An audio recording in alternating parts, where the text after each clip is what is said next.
why Jesus was born in Bethlehem, unveiling the prophecy and fulfillment. In the quiet, unassuming town of Bethlehem, under a starlit sky, the Savior of the world took his first breath. Bethlehem, a name immortalized in carols and cherished in the hearts of millions, is more than a backdrop to the Christmas story. It is a divine stage chosen by God to reveal his eternal plan. Why Bethlehem?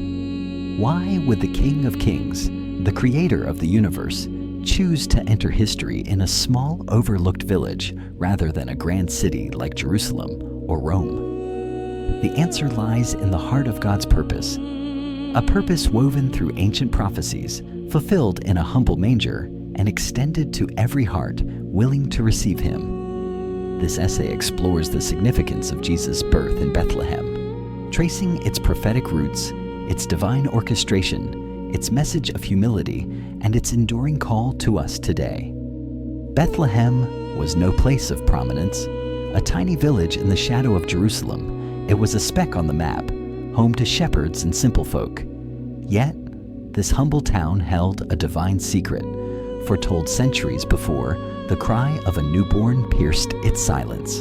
The prophet Micah, writing 700 years before Christ, declared in Micah 5:2, "But you, Bethlehem Ephrathah, though you are small among the clans of Judah, out of you will come for me one who will be ruler over Israel, whose origins are from of old, from ancient times." In these words, God revealed his plan to bring forth the Messiah from an unlikely place. Bethlehem's insignificance was no obstacle. It was part of the design. God delights in using the weak to shame the strong, the lowly to display his greatness. By choosing Bethlehem, he showed that his kingdom operates not by human standards of power or prestige, but by the quiet faithfulness of a willing heart. Have you ever felt small, as if your life is unnoticed in the grand scheme of things? Bethlehem's story speaks directly to such moments. Just as God chose a forgotten town to cradle his son, he chooses the humble places of our hearts to reveal his glory. You don't need to be great or accomplished. You need only be open. Bethlehem reminds us that God's love reaches the least, the last, and the lost. It challenges us to ask, are we willing to let Christ be born in the quiet, unpolished corners of our lives? Are we ready to see his greatness in the places we least expect? The birth of Jesus in Bethlehem was no random event. It was the precise fulfillment of a divine promise. Micah's prophecy was not a vague hope, but a specific pointer to the birthplace of the Messiah. Yet, how did this come to pass?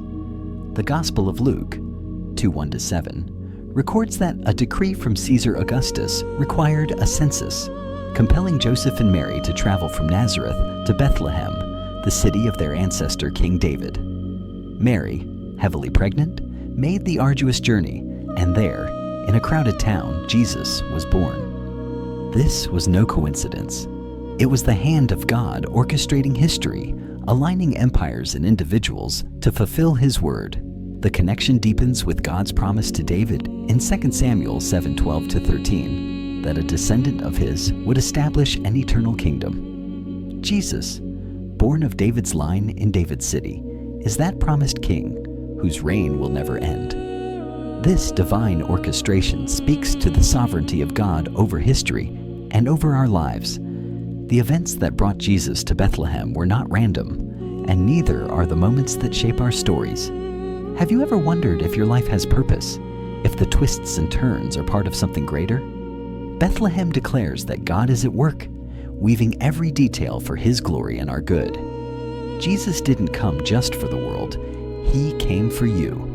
The same God who moved empires to fulfill his promise in Bethlehem is moving in your life, inviting you into his redemptive plan.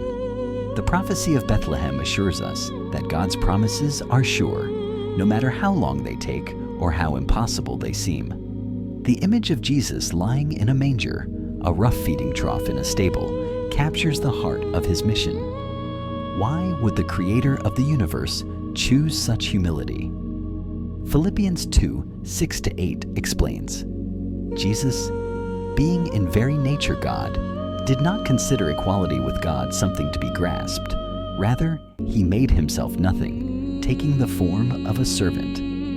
The manger is a symbol of Christ's willingness to embrace the lowliest place, to reach the lowliest people. Bethlehem, meaning house of bread, became the birthplace of the bread of life, John 6:35, who came to feed the spiritually hungry and draw near to the outcast and broken. The manger declares that no one is too insignificant for God's love.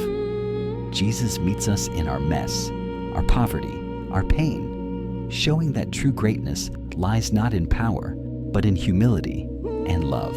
If your life feels like a stable, chaotic, far from perfect, take heart. Jesus chose such a place to be born. He doesn't require a palace or a polished life. He seeks a heart that's open.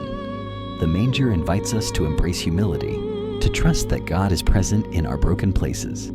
It challenges us to follow Jesus' example, living lives of service and love. Will you let the humble King be born in your heart? Will you allow his light to shine through your struggles? Bethlehem's story doesn't end 2,000 years ago. The question today is, where is Jesus being born now? Revelation 3:20 says, "Behold, I stand at the door and knock. If anyone hears my voice and opens the door, I will come in." Jesus longs to dwell in the stable of our hearts, where our fears, doubts, and dreams reside. You may feel too broken or busy to welcome him, but Jesus doesn't ask for perfection. He chose Bethlehem for its humility, not its grandeur. Bethlehem today is a posture of the heart. The moment you say, "Lord, I'm yours," it's the choice to trust him in the chaos, to seek him in the silence, to follow him in the unknown. The birth of Jesus in Bethlehem was the beginning of God's greatest gift. Today, that gift is offered to you. Is there room in your heart for the Savior? The story of Bethlehem is a call to live with faith, to love with courage, to hope with certainty. The Savior born in a manger is alive, and he wants to dwell in you. Let Bethlehem come alive in your heart. Open the door and let the King of Glory enter.